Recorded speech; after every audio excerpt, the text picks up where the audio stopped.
प्रस्तुत है कहानी मनोवृत्ति। लेखक हैं मुंशी प्रेमचंद जी। एक सुंदर युवती प्रातःकाल गांधी पार्क में बिलौर के बेंच पर गहरी नींद में सोई पाई जाए, यह चौंका देने वाली बात है। सुंदरियां पार्कों में हवा खाने आती हैं, हंसती हैं, दौड़ती हैं, फूल पौधों से खेलती हैं। किसी का इधर ध्यान ही नहीं जाता। कोई युवती रवीश के किनारे वाले बेंच पर बेखबर सोए, यह तो बिल्कुल गैर मामूली बात है, अपनी ओर बलपूर्वक आकर्षित करने वाली बात। रवीश पर कितने आदमी चहलकदमी कर रहे हैं, बूढ़े भी हैं, जवान भी हैं, सभी एक क्षण के लिए वहाँ ठिठक जाते हैं। एक नज़र वह दृश्य देखते हैं और तब चले जाते हैं। युवक वृंद रहस्य भाव से मुस्कुराते हुए, वृद्धजन चिंता भाव से सिर हिलाते हुए और युवतियां लज्जा से आंखें नीचे किए हुए। बसंत और हाशिम निक्कर और बनियान पहने नंगे पांव दौड़ रहे हैं। बड़े दिन की छुट्टियों में ओलंपिक की रेस होने वाला है। दोनों उसी की तैयारी कर रहे हैं। दोनों इस स्थल पर पहुंचकर रुक जाते हैं और दबी आंखों से युवती को देखकर आपस में ख्याल दौड़ाने लगते हैं। बसंत ने कहा, इसे और कहीं सोने की जगह न मिली? हाशिम ने जवाब दिया, कोई नगर वधू है। लेकिन नगर वधुएं भी तो इस तरह बेशर्मी नहीं करती। नगर वधू अगर बेशर्मी ना करे तो नगर वधू ही नहीं। बहुत सी ऐसी बातें हैं जिनमें नगर वधू और कुल वधू दोनों एक ही व्यवहार करती हैं। कोई नगर वधू मामूली तौर पर सड़क पर सोना नहीं चाहती। रूप छवि दिखाने का नया आर्ट है। आर्ट का सबसे सुंदर रूप छिपाव है, दिखाव नहीं। नगर वधू इस रहस्य को खूब समझती है। उसका छिपाव केवल आकर्षण बढ़ाने के लिए है, हो सकता है, मगर केवल यहाँ सो जाना यह प्रमाणित तो नहीं करता कि यह नगर वधू है। इसकी मांग में सिंदूर है। नगर वधुएं अवसर पड़ने पर सौभाग्यशाली बन जाती हैं। रात भर प्यालों के दौर चले होंगे, काम क्रीड़ाएं हुई होंगी, अवसाद के कारण ठंडक पाकर सो गई होगी। मुझे तो कुलवधू सी लगती है। कुलवधू पार्क में सोएगी क्या? हो सकता है घर से रूठ कर आई हो, चलकर पूछ ही क्यों ना लें। निरे अहमक हो, बगैर परिचय के आप किसी को जगा सकते हैं क्या? आज ही चलकर परिचय भी कर लेंगे, उल्टे और एहसान जताएंगे। और जो कहीं झिड़क दे तो? झिड़कने की कोई बात ही नहीं है। उससे सौजन्य और सदायता में डूबी हुई बातें करेंगे। कोई युवती ऐसी बातें सुनकर चिढ़ नहीं सकती। अजी गत यौवनाएं तक तो रस भरी बातें सुनकर फूल ही उठती हैं। यह तो नव यौवना है। मैंने रूप और यौवन का ऐसा सुंदर संयोग नहीं देखा था। मेरे हृदय पर तो यह रूप अब जीवन पर्यंत के लिए अंकित हो गया है। शायद कभी भूल ना सकूं। मैं तो फिर यही कहूँगा कि यह कोई नगरवधू है। रूप की देवी नगरवधू भी हो, उपास्य है। यही खड़े खड़े कवियों की सी बातें करोगे? जरा वहाँ चलते क्यों नहीं? तुम केवल खड़े रहना, पाश तो मैं डालूंगा। कोई कुलवधू है। कुलवधू पार्क में आकर सोए तो इसका इसके सिवा कोई और अर्थ नहीं कि वह आकर्षित करना चाहती है, और यह नगरवधू की मनोवृत्ति है। आजकल की युवतियां भी तो फॉरवर्ड होने लगी हैं। फॉरवर्ड युवतियां युवकों से आंख नहीं चुराती। हाँ, लेकिन है कुलवधू। कुलवधू से किसी तरह की बातचीत करना मैं बेहूदगी समझता हूँ। तो चलो फिर दौड़ लगावें। लेकिन दिल में तो वह मूर्ति दौड़ रही है। तो आओ बैठें। जब उठकर वो जाने लगे तो उसके पीछे चलें। मैं कहता हूँ नगरवधू है और मैं कहता हूँ कुलवधू है, तो 10-10 की बाजी रही।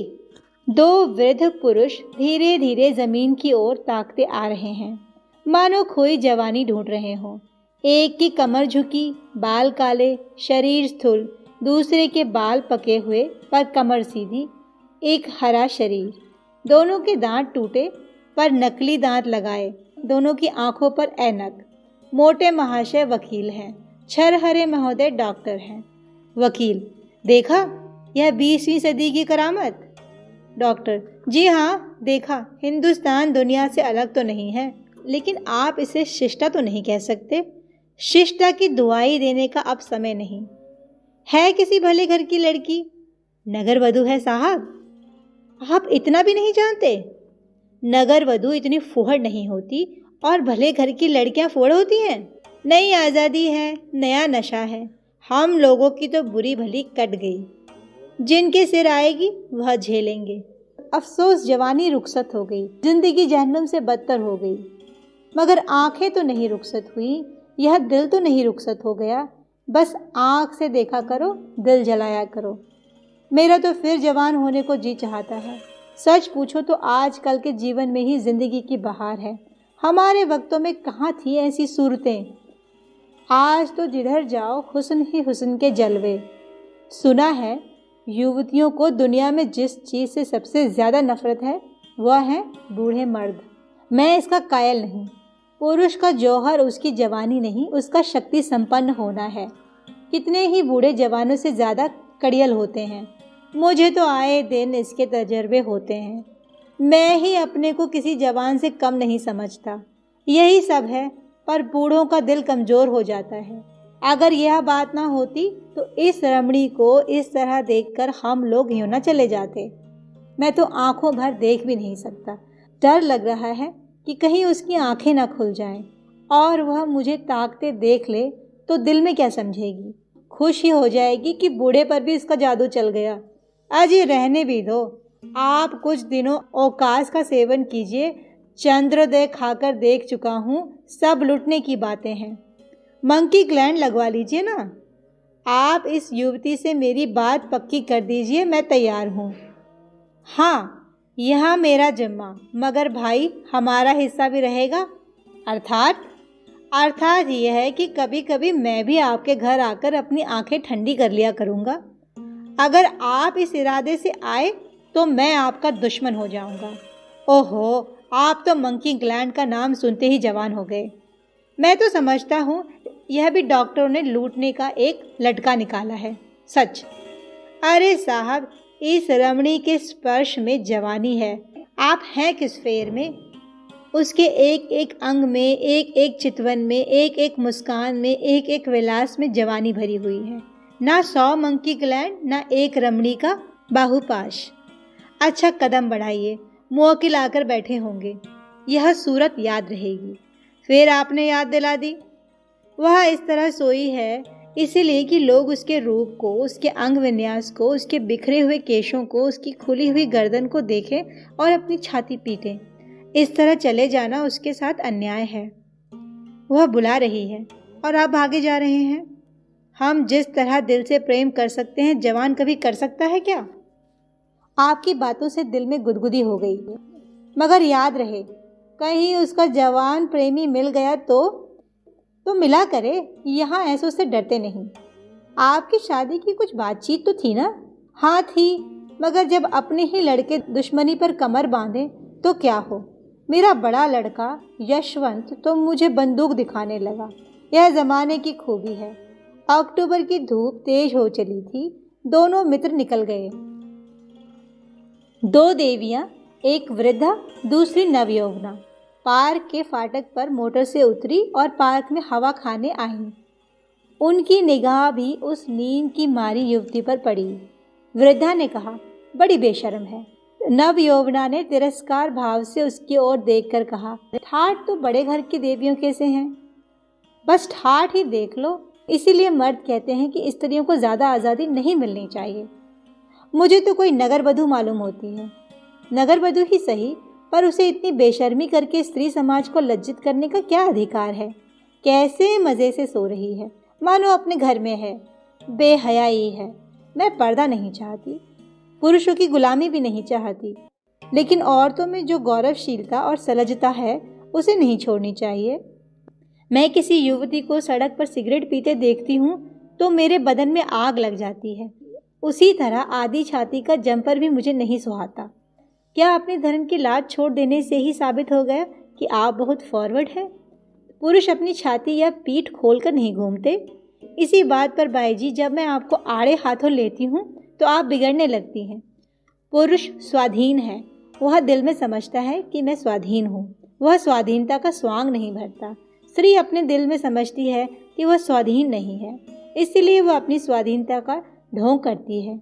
जो बलवान है वे अकड़ते नहीं, जो दुर्बल हैं वही अकड़ दिखाते हैं। क्या आप उन्हें अपने आंसू पोंछने के लिए इतना अधिकार भी नहीं देना चाहती? मैं तो कहती हूँ स्त्री अपने को छिपाकर पुरुष को जितना नचा सकती है, अपने को खोल कर नहीं नचा सकती।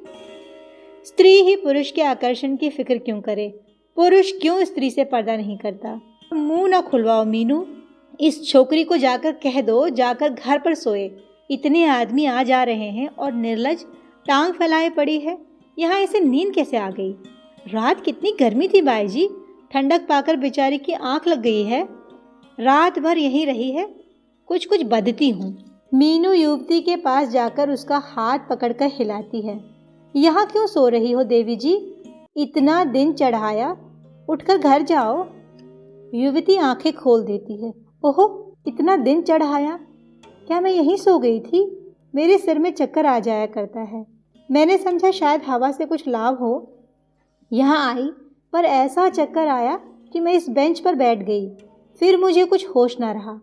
आप भी मैं खड़ी नहीं हो सकती। मालूम होता है मैं गिर पड़ूंगी। बहुत दवा की पर कोई फ़ायदा नहीं होता। आप डॉक्टर श्यामनाथ को जानते हैं? वह मेरे ससुर हैं। युवती ने आश्चर्य से कहा, अच्छा, वो तो अभी इधर से गए हैं। सच? लेकिन मुझे पहचान कैसे सकते हैं? अभी मेरा गौना नहीं हुआ है। तो क्या आप उनके लड़के वसंतलाल की धर्मपत्नी हैं? युवती ने शर्म से सर झुकाकर स्वीकार किया। मीनू ने हंसकर कहा, वसंतलाल तो अभी अभी इधर से गए हैं।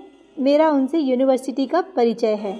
अच्छा, लेकिन मुझे उन्होंने देखा कहाँ है? तो मैं दौड़कर डॉक्टर को खबर दे दूँ? जी नहीं, मैं थोड़ी देर में बिल्कुल अच्छी हो जाऊंगी।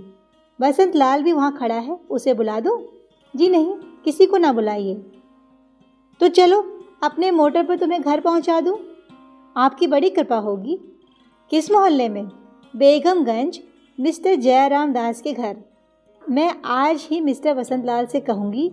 मैं क्या जानती थी कि वह इस पार्क में आते हैं? मगर कोई आदमी तो साथ ले लिया होता।